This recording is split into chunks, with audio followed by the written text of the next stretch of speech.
I want to tell you the entire secret to building wealth. Not a summary, the whole thing. One sentence. Spend less than you earn. Invest the difference. Wait. That's it. 3 steps. One sentence. The complete framework. Every book about personal finance, every financial advisor, every fire blogger, every wealth-building course, they all eventually lead back to this sentence. They might use different language. They might emphasize different pieces. They might have proprietary frameworks and memorable acronyms. But underneath all of it, the principle is the same. Spend less than you earn. Invest the difference. Wait. Now. If this is so simple, and it is genuinely simple, why do most people not do it? Why do the vast majority of adults in wealthy countries, with incomes that would have seemed unimaginable to previous generations, arrive at retirement with almost no real financial independence to show for decades of work? That's the question I want to sit with today. Not to lecture, not to moralize. I've failed at this principle more times than I'd like to count, in various ways, at various points in my life. But because I think the gap between knowing something and actually doing it is one of the most interesting and important questions in personal finance, and nobody talks about it honestly enough. And as always, nothing here is financial advice. I'm a 38-year-old dad thinking out loud. Take what's useful. Here's the thing about simple principles. Simple means the concept fits in a sentence. It doesn't mean the execution is easy. Exercise regularly and eat less than you burn is the complete framework for physical health. Also one sentence. Also genuinely simple. Also something most people struggle with for their entire adult lives. The simplicity of the principle has almost nothing to do with the difficulty of living by it. Because what makes these principles hard isn't cognitive. You don't need to understand anything complicated to grasp, spend less than you earn. A 10-year-old can understand it. What makes them hard is behavioral. And behavioral is a completely different problem. Let me break down the specific behavioral challenges inside this one sentence. Spend less than you earn. The spending side of this is where most people fail, not because they're irrational or irresponsible, but because the entire architecture of modern consumer culture is designed to make you spend everything you earn, and ideally, a little more. Marketing exists to create desire. Credit exists to satisfy desire now, without needing the money yet. Social pressure exists to normalize spending at whatever level the people around you are spending. And lifestyle inflation, the tendency for spending to rise automatically as income rises, ensures that any improvement in income immediately becomes new consumption rather than new savings. The gap between income and spending, the gap the principle depends on, is constantly under attack from multiple directions simultaneously. And protecting it requires deliberate, sustained effort against a very powerful current. Invest the difference. Even among people who create a gap, who do manage to spend less than they earn, many don't invest it effectively. Some keep it in cash, where inflation slowly erodes it. Some invest in things they don't understand, attracted by the promise of high returns, and lose significant portions of it. Some start investing and stop when the market drops, which is precisely the wrong moment to stop. And some simply don't know where to start, find the landscape of investment options overwhelming, and do nothing. Investing effectively requires a specific kind of knowledge, not complex, but specific, and a specific kind of patience that doesn't come naturally to most people. Wait. This might actually be the hardest part, because waiting, in the context of investing, means staying the course when the course doesn't feel like it's working. It means resisting the urge to adjust, optimize, and react when markets move in ways that feel alarming. It means watching an account balance drop in a down year and not selling. It means years of contributions that feel like they're going nowhere before the compounding effects become visible. It means delaying gratification at a civilizational scale for decades in a culture that has spent considerable resources convincing you that immediate gratification is not just acceptable, but desirable. Waiting is not a passive act. It's an active, sustained choice against a constant pull in the opposite direction. So when I say the principle is simple, I'm not minimizing the difficulty of living by it. I'm saying that the difficulty is not in understanding it. The difficulty is in the distance between understanding and doing. And that distance, which is almost entirely behavioral and psychological, is where most people's financial lives happen. I want to tell you about a specific moment. I came across this principle, stated almost exactly as I stated it at the beginning, in a book I was reading about financial independence. Not Rich Dad, Poor Dad, though I'd read that too. A different one, Hungarian. But the principle was the same, and I read it and I thought, yes, obviously, I know this, and I moved on. And then something made me stop and go back, because I realized, and this was genuinely uncomfortable to sit with, that knowing the principle for years had not resulted in me actually living by it consistently. I knew it, I believed it was true, and my financial life did not reflect it. That gap between what I believed and what I was doing was worth examining. So I did something I don't always do. I put the book down, I got a pen, and I wrote it out. The principle, and then underneath it a series of questions the book posed. Questions about the income side of the equation. Questions I'd never actually sat down and answered seriously. Here are the questions, roughly. What are you actually good at and would genuinely enjoy doing more of? How could you advance in your current role? Could you ask for a raise, and what would you need to demonstrate to justify one? Could you take on new responsibilities that would increase your value and your income? Is the work you're doing paid better somewhere else? Could you work more hours if you chose to, and would the trade-off be worth it? Could you make your work more efficient, automate something, delegate something, remove the time wasters, so the same output takes less of you? Are you willing to learn something that complements your current skills and opens a better paid position? I sat with these questions for about an hour, and what I found, which I didn't expect, was that most of them had real answers. Not perfect answers, not easy answers, but real ones. Things I'd been vaguely aware of, but hadn't looked at directly. A skill I had that was underused. A conversation I'd been avoiding. A direction my work could go that I'd been putting off thinking about seriously. None of it was a revelation in the dramatic sense, but writing it down made it concrete in a way that just thinking about it hadn't. And that concreteness, that shift from vague awareness to written, specific answers, is where something actually started. I want to say something about why the income side of this equation matters, because it's easy to focus entirely on the spending side. The principle has two levers, spending and income. Most personal finance content focuses almost exclusively on spending. Cut this, reduce that, stop buying coffee. The famous example that has been correctly criticized 1,000 times because it misses the point. The spending lever is real and important, but it has a floor. At some point, you can't spend less.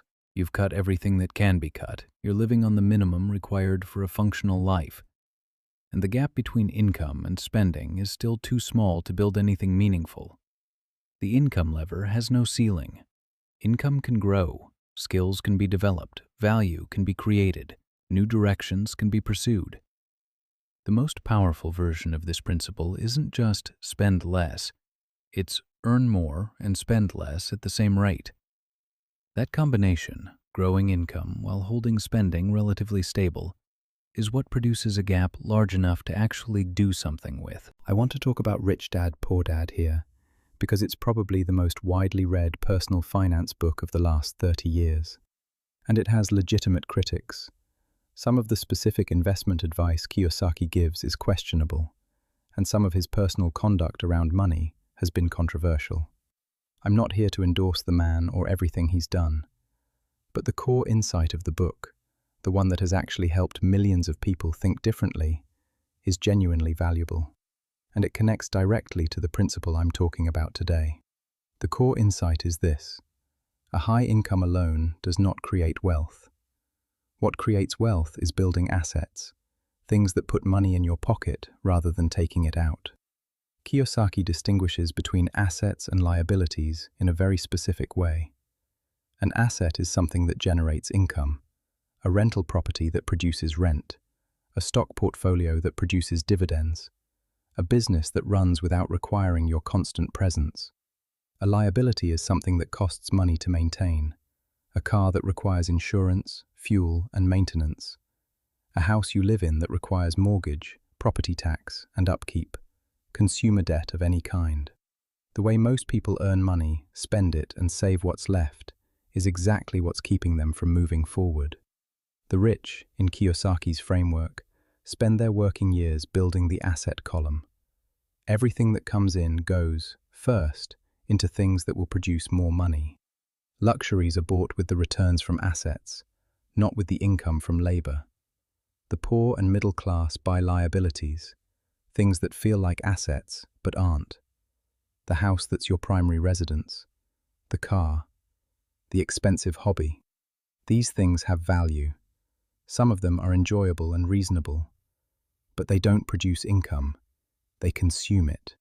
Here's what I think the book gets right at the deepest level. Most people experience their income as the thing that pays for their life. Money comes in, money goes out, and if there's anything left, it's what's available for everything else. Rich Dad, Poor Dad reframes this completely. The income from your work is not the destination, it's the raw material. The destination is a portfolio of assets that generate their own income. Income that doesn't require you to keep showing up. And the path from one to the other requires treating every dollar that comes in as potential material for the asset column, rather than as money available for spending. That shift in how you relate to the money you earn is genuinely transformative for some people. It was for me when I finally internalized it.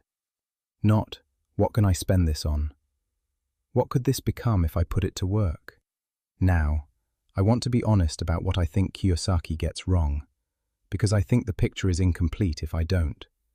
The book can create the impression that traditional employment is inherently inferior, that working a job is a kind of trap that only the financially unsophisticated do. I don't believe that. A job, good income from skilled work, is the foundation. It's the income side of the equation. Without it, there's nothing to invest. The problem isn't having a job. The problem is treating job income as the destination rather than the fuel. Job income that flows through your hands and out into consumption doesn't build independence. Job income that flows through your hands and into assets, even slowly, even partially, builds something that will eventually not require the job. That's the connection. Earn from the job, protect the gap, build the asset column, slowly, imperfectly, over years. That's the whole game. Let me come back to the questions I wrote down, because I think they represent something important about how this principle actually works in practice.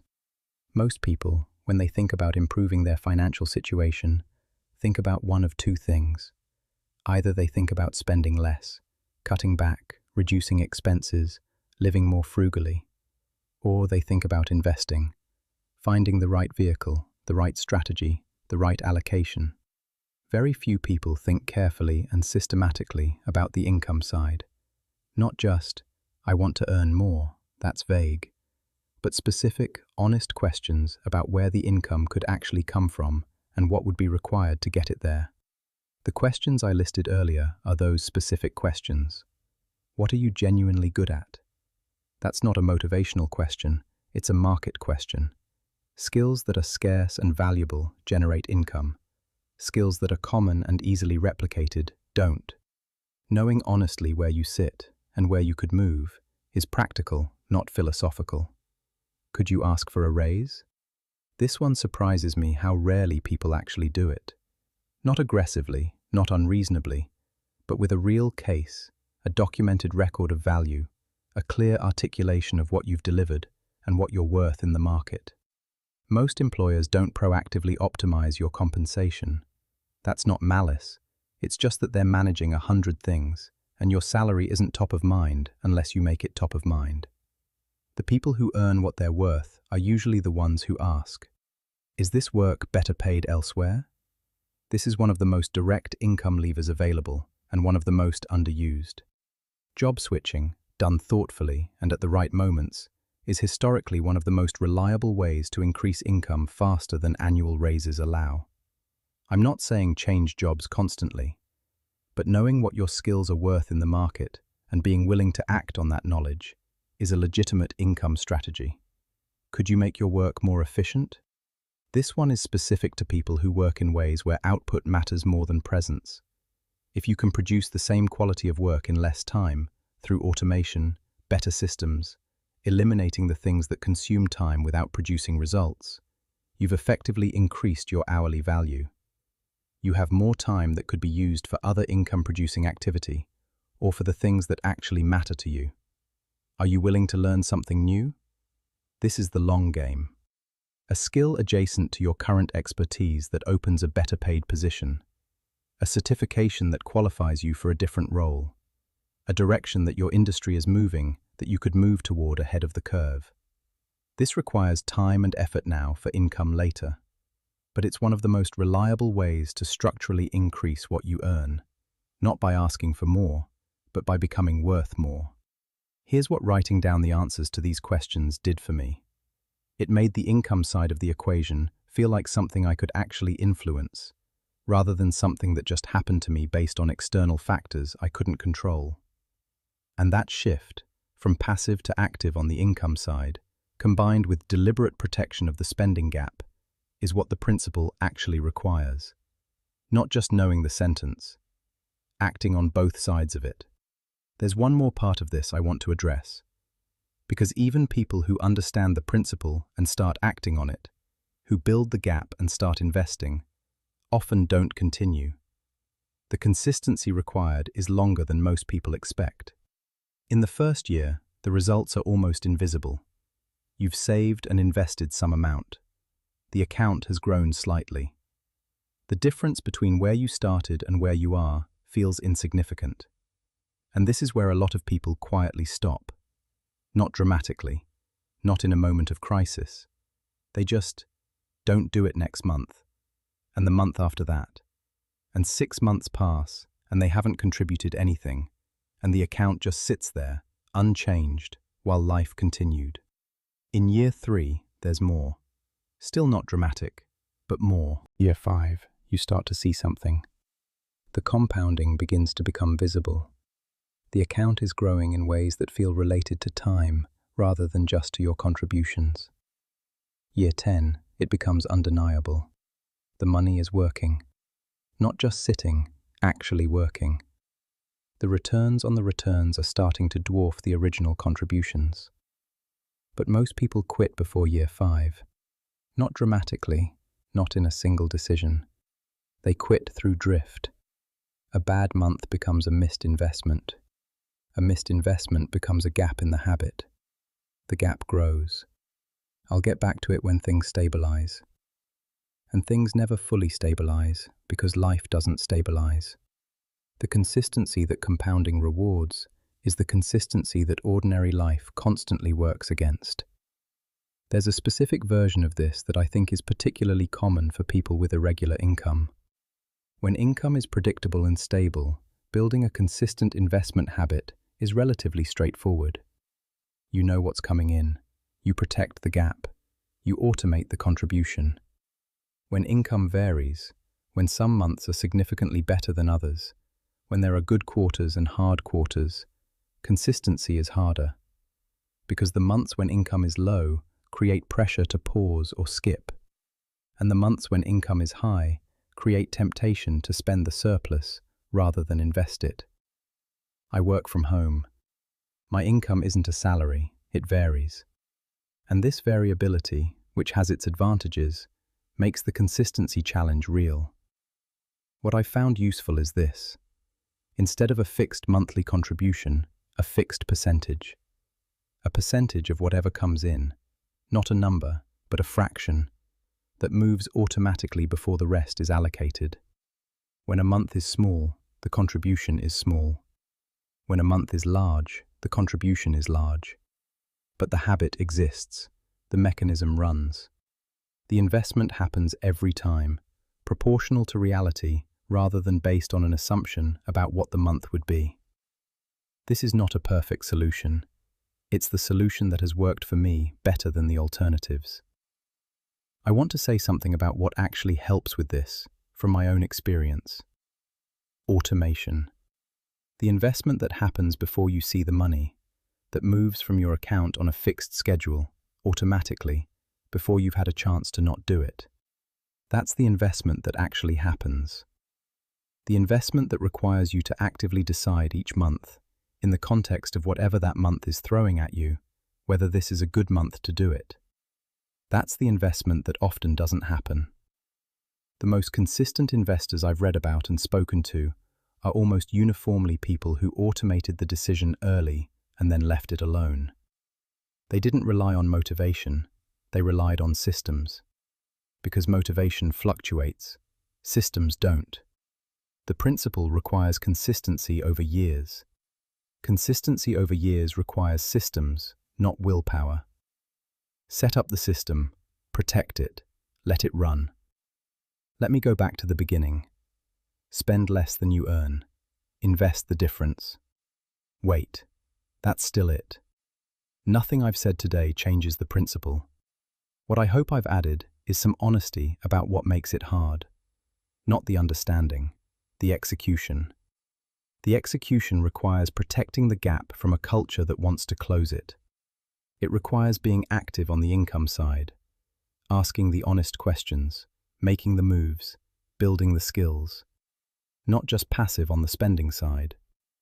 It requires investing in something you understand, automatically, consistently, across the years when it doesn't feel like it's working. And it requires waiting, which means not interfering, trusting the mechanism, letting time do the part that only time can do. When I wrote down those 8 questions and sat with them for an hour, that wasn't a dramatic moment. Nothing changed that day. But it was the beginning of treating the income side seriously, of asking honestly what I was capable of and what I was avoiding. And slowly, that has changed things. Not as fast as I wanted, not as cleanly as I planned, but directionally, which is, I think, all you can really ask for. The principle is simple. Following it isn't. But it's the path, and there isn't really another one. If this resonated, stick around. Have you ever written down your answers to the income questions? Try it. Drop what you found in the comments.